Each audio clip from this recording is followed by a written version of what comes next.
Good morning everyone. Andito po kami ngayon sa Tagaytay. Napag-isipan kasi namin na magpahinga. I am together with my priest friends. Tulog pa po sila. Maaga lang akong gumising. Tapos napakagandang tanawin po Bundok Talamitam. That's Bundok Talamitam. Anyway, going back, andito po kami ngayon para magpahinga. Napakalaga po ng pagpapahinga sa buhay natin. Nang sa ganun ay mas marami pa tayong magawa sa parokya na mas mataas ang quality.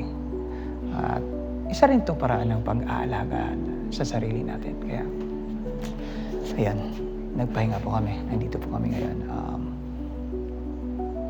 Si Jesus po, sa Ebanghelyo ng St. Mark, chapter 6, verse 31, inimbitahan niya ang kanyang mga disipulo na magpahinga.